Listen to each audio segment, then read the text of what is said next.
Hey guys, you might know me as Militia of One or Alec Pavlik, depending on the channel I'm posting this on, but I have written a short book that I am referring to as a pamphlet, because that's what a pamphlet is, called Uncommon Sense. Now, if you're briefly into history, you might realize that this is kind of similar in style to the pamphlet published by Thomas Paine called Common Sense, and that was on purpose.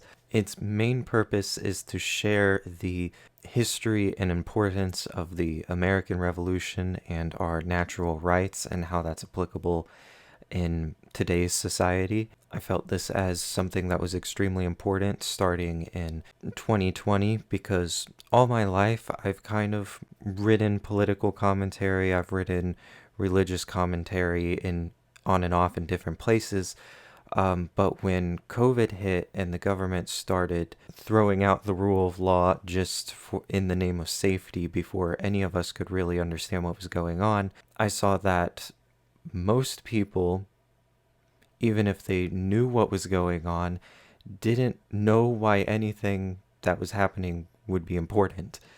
Um, Most people don't know what their natural rights are, let alone what our countries are structured off of, or how these philosophies came to be, or why they're important in any way. And that started making me feel really outnumbered and alone because at what point do enough people become obedient to, say, the elites as they control the information everyone gets and turn that on to someone like me or to someone else? At what point has it gone too far or beyond correction? Is I think most of us don't want to think about a day where the police could just come kicking down your door and dragging your family off for some crime that you might not even know existed because they're just writing off a bunch of rules that may or may not have any merit, but they have no authority to be asserting in the first place. Now, I moved around 2019, so I was already feeling kind of isolated. And then when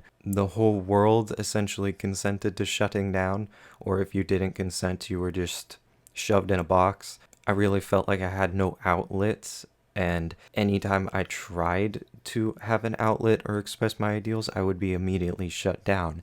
This started with me being banned from social media. That was a big deal to me because I'm into electronics. I run a YouTube channel or multiple YouTube channels. My whole life has consisted of socializing on social media and backing up a lot of memories on the internet. So when these big companies can just terminate your account without even telling you what you did wrong, I still don't know what I did wrong. It's just you wake up one day, all your information is gone or you can't access it. And in Facebook's case, they give you no way of challenging their decision. In Twitter's case, they just never tell you what is going on, and when you challenge it, they just say, we're throwing out your case. So, in a time when they're acting like we should all just stay home and be online, they're kicking people offline. And while I could kind of handle that, I can imagine that radicalizing a lot of people in a bad way, where you're telling these people, look, don't go outside, don't socialize, let your mental health plummet because that's beneficial to your health, and then randomly just deleting people from what has become the public square of modern day. And I sort of fell into this trap where I was wondering, like, I know my purpose, I know what goals I want, but how am I even supposed to express those anymore? As a conservative, I started looking at historical examples of what did they do before all of this. I realized the first popular way to get ideas out there was through pamphlets, basically short booklets that were either cheap or just handed out that could be spread quite quickly. And those have been used in tons of revolutions and the spreading of ideals, whether religiously or politically, for centuries. And as I kind of accepted that, hey, I might never be known, I might never have a legacy, I want the ideas that I've been trying to preserve my entire life to carry on, and the ideas that my parents and grandparents fought for. I want evidence of that to exist. Even if we lose, I want people in the future to be able to discover the principles of freedom. And that's why I wrote Uncommon Sense, The Forgotten Beliefs of the American Revolution and Natural Rights.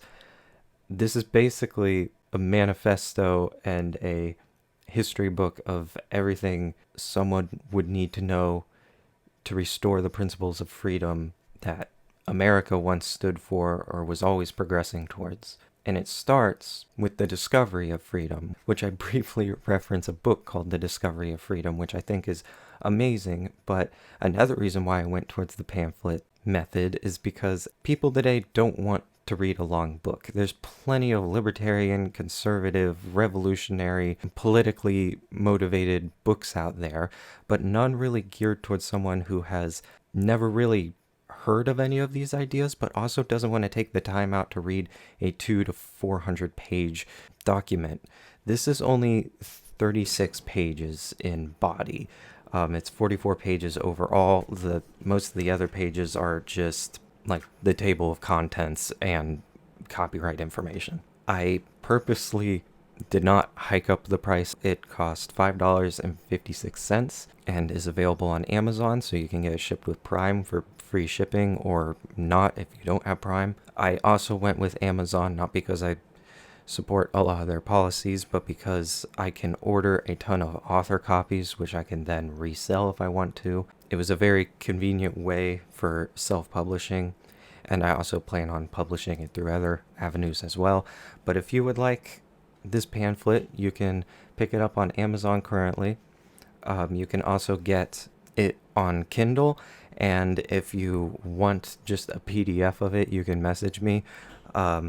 I just want this shared as much as possible. I do plan on probably setting up a pay what you want PDF in the future, but as I think most people would prefer having a paperback, the paperback is on Amazon.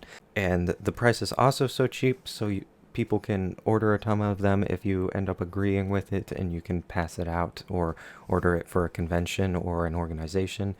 While I did want it to be accessible to any demographic, I've been told the language is quite complex, so as much as I love for it to be a middle high school read, it might read more like on a 12th grade level. The actual context of the book is E for everyone. It's not, it doesn't go into detail into any, what some might consider explicit content, unless of course you hate freedom. So if you like freedom or are interested in freedom and you don't exactly know how you would answer the question, what are your rights?